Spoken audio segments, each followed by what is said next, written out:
আমাদের সুশান্ত সিনহাকে ধন্যবাদ দিয়ে আজকে এই ব্যাপারটা তুলে ধরা দরকার যে সচিবরা যদি ওখানে থাকেন তাহলে কিন্তু আমাদের কোম্পানিগুলোতে এই তারা সমানে এটা করে যাবে। এই ব্যাপারটা আমি আর নুরজাহান আপা আমরা যতদিন আগামী কয়েকদিন আছি আমরা চেষ্টা করব বিষয়টাকে আর একটু তুলতে, এটার জন্য যেটা করা যায় সেটা আমরা করব। আরেকটা হলো যে শেয়ারটা, তা আমার কোম্পানিতে আমাদের সরকারের শেয়ার আছে। বাবা, মানুষ মারা কোম্পানিতে শেয়ার রেখে লাভটা কি?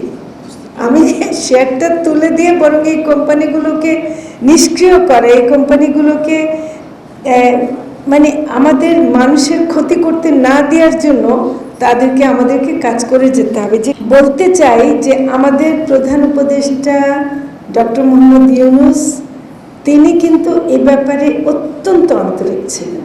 এই কথাটা আমরা যদি না বলি এটা কিন্তু অন্যায় হবে।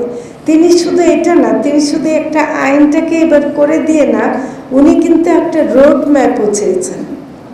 আমরা না থাকতে পারি, কিন্তু উনি বলছেন যে একটা আইন দিয়ে তো হবে না, এটা আলটিমেটলি কোথায় গিয়ে শেষ হবে সেটাও কিন্তু উনি জানতে চেয়েছেন এবং একটা রোড ম্যাপও এনটিসিসি এবং স্বাস্থ্য মন্ত্রণালয় করে দিয়েছেন।